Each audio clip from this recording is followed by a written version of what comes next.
আসসালামু আলাইকুম রহমতুল্লাহি বারাকাতু। প্রিয় খামারিবৃন্দ, আজকে আপনাদের সাথে কথা বলবো কাফ মর্টালিটি অর্থাৎ বাছুর মৃত্যু হার হ্রাসকরণ। আমরা অনেক সময় অনেক দীর্ঘদিন ওয়েট করার পরে যখন একটা বাছুর ভালো জাতের বাছুর পাই, সেই বাছুর যাতে শেষ পর্যন্ত টেকসই করে, এই জন্য বাছুরের খুবই ভালো যত্ন নেওয়া দরকার। বাছুর যত্নের মধ্যে প্রথমে যেটা হলো সেটা হলো বাছুর জন্মের পরেই আধা ঘন্টা বা 1 ঘন্টার মধ্যে তার কলস্টম দুধ তাকে খাওয়াতে হয়।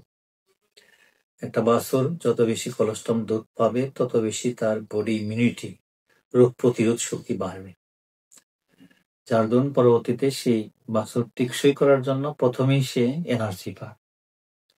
এরপরে সে বাছুরটা সঠিকভাবে দুধ পাচ্ছে কিনা। সাধারণ ফর্মুলা হলো একটা বাছুরের যে পরিমাণ ওজন হয়, ওজনের 10%, হ্যাঁ, সাপোজ যদি একটা বাছুরের 30 কেজি ওজন হয়, তাকে 3 কেজি দুধ সরবরাহ করতে হয়। এই 3 কেজি দুধ 2 বারে অথবা 3 বারে সরবরাহ করতে হয়। যদি আমরা 3 কেজি দুধ পাই, কমসে কম সকালে আবার বিকালের দিকে 1.5 কেজি 1.5 কেজি করে ভাগ করে যদি তাকে ফিডিং করাই, তাহলে সে পরিপূর্ণভাবে বেড়ে উঠবে। মৃত্যুর হার হ্রাস করার জন্য যে সমস্ত গুরুত্বপূর্ণ দিক আমাদের অনুসরণ করা দরকার, সের মধ্যে গুরুত্বপূর্ণ হইলো বাছুরের তার ফিডিং, ড্রিঙ্কিং, স্যানিটেশন, হ্যাঁ, এই সব মিলে যদি আমরা একটু বিভিন্ন দিকে নজর দিতে পারি তাহলে মৃত্যুর হার কমবে। অনেক সময় যখন সে মায়ের থেকে সরাসরি দুধ পায়, তার উলানটা যাতে পরিষ্কার পরিচ্ছন্ন থাকে, দুধের সাথে সে গোবর বা অন্য কিছু সে তার পেটে চলে না যায়। যখন আমরা বাকেট ফিডিং বা ফিডার ফিডিং করি, তখনও যাতে সে বাকেট বা ফিডারটা স্টেরিলাইজ থাকে, দুধের টেম্পারেচারটা যাতে ঠিক থাকে, সে অনুসারে যদি আমরা নির্ধারিত দুধ তার পরিমাণ মতো দুবার ভাগ করে খাওয়াই, তাহলে সে তার পেটের পীড়াজনিত যে সমস্ত রোগ, ডায়রিয়া, এই সমস্ত থেকে সে অনেকটা নিরাপদ থাকে। এছাড়াও তার অন্যান্য একটু বড় হইতে থাকে, তাকে যখন দুধের সাথে অন্য কিছু খাবার দেওয়া হয়, খাবারটা যাতে তার কন্টামিনেশন না থাকে, এবং যেখানে তাকে বেডিং বা তাকে রাখা হয় যেখানে, তার স্যানিটেশনটা সুন্দর থাকে। অনেক সময় দেখা যায় যে ফ্লোরে একটা বাছুর শুয়ে থাকে, বা যদি একাধিক বাছুর রাখা হয় তো শুয়ে থাকে, সেখানে ফ্লোরে অনেক কন্টামিনেশন থাকে, স্পেশালি স্টাফাইলোকাক্কাস, ইকোরাই, অন্যান্য ব্যাকটেরিয়া কন্টামিনেশন থাকে। সেটা ফিডিং এবং ড্রিঙ্কিং এর সাথে যখন সব পেটে চলে যায়, তখন দেখা যায় যে ডায়রিয়া এবং অন্যান্য পেটের পীড়াজনিত রোগ তাকে দেখা দেয়।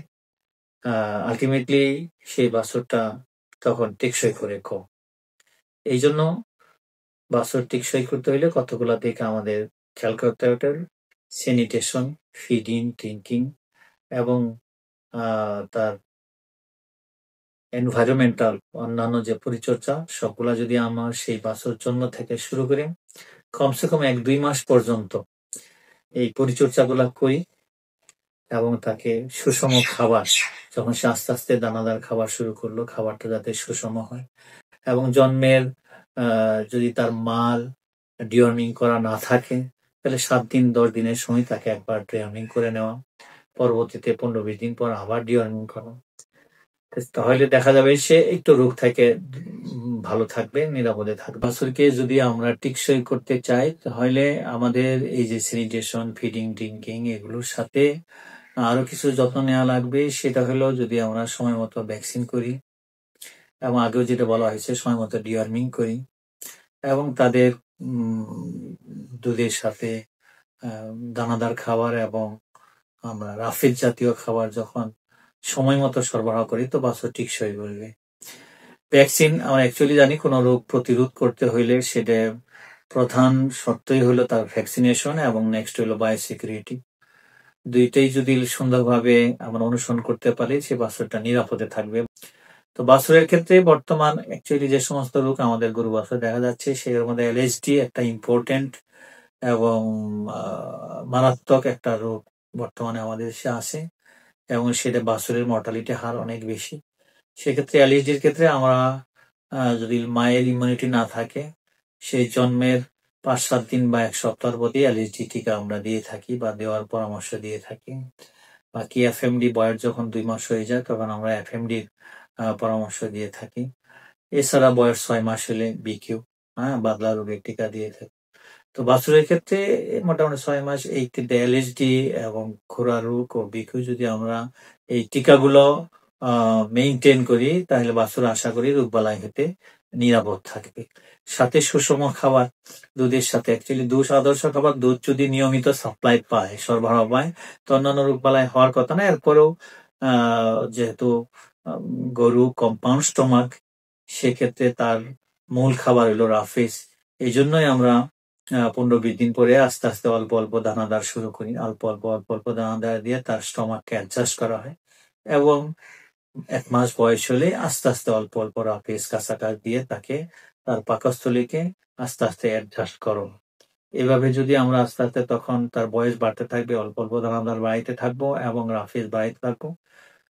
তো আস্তে আস্তে তার দুধ কমতে থাকে, তখন সে বডি অ্যাডজাস্ট হবে এবং ভ্যাকসিনেশন গুলো যদি নিয়মিত আমরা করি, ডিওয়ার্মিং নিয়মিত হয় এবং স্যানিটেশন, ফিডিং, ড্রিঙ্কিং সঠিকভাবে করতে পারি তাহলে বাছুর টিকসই করবে, ফার্ম করে আমরা লাভজনক হতে পারবো। আমরা আশা করবো খামারে যদি একটু অতটুকু আমরা অনুসরণ করি তাহলে আমাদের দুগ্ধ খামার করে বাছুর টিকসই করানোটা একটু সহজ হবে। ধন্যবাদ সবাইকে।